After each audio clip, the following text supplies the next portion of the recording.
El Bijàs 2011 ha començat a caminar amb una jornada exclusiva per a sommeliers. Ahir a la tarda els sommeliers van repetir la fórmula de l'any passat, que va funcionar prou bé. Durant un parell d'hores van participar en un showroom amb més de 100 vins i caves diferents dels cellers expositors del Caixa Penedès Bijàs. Aquest format permet als elaboradors presentar els seus vins i caves amb detall, de forma distesa, a un públic format exclusivament per professionals.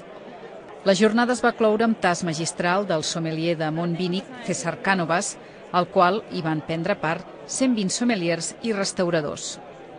Cánovas va dirigir una sessió de tast amenitzada amb música de jazz, on els assistents van poder degustar una selecció de vins i caves del Penedès, acompanyats de la música més adient a les seves característiques. Aquesta és la primera vegada que ha participat al Bijàs i es mostrava encantat amb aquest maridatge entre vi i jazz. Clar, no, fantàstic, és una promoció fantàstica pel Penedès, però a més lligada a la part cultural, que és la música, no? El vi, afortunadament, pot tenir moltes vessants i aquesta és una més, la de la música i la cultura. Quant a la qualitat dels vins Penedès, César Cánovas va ser franc i va afirmar que el Penedès és enorme i hi ha de tot, i en aquest sentit recomanava que busqui la seva identitat. El Penedès és enorme, hi ha de tot, des de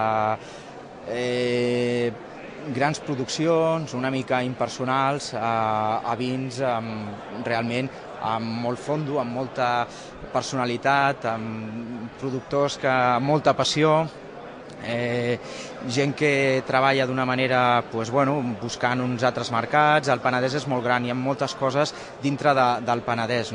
Jo crec que és una zona que ha de buscar la seva identitat. Es fan tants vins, tantes tipologies, que al final la gent no identifica el Penedès amb res en concret. Cánovas també ha opinat de l'aposta per la varietat xarel·lo feta des del Pla Estratègic de la DO Penedès. Creu que el xarel·lo té futur si no s'agafa com una moda. Aquesta segona jornada per a sommeliers ha estat coorganitzada entre l'Associació de Sommeliers Penedès Garraf i l'Acadèmia Tastavins del Penedès. Els prop de 50 cellers que participen al Caixa Penedès Bijàs estan a punt d'instal·lar-se als seus estants i tenir-los a punt per divendres, quan comença el festival. Aquesta setmana, al llarg de la Rambla de Nostra Senyora, els operaris treballen per ultimar la instal·lació dels estants. La Fira de Vins i Caves del Penedès compta aquest any amb 47 dels cellers més representatius del Penedès, que oferiran més de 300 vins i caves per degustar. La fira estarà oberta divendres, dissabte i diumenge, des de 2:45 de la tarda i fins 2:45 de la matinada.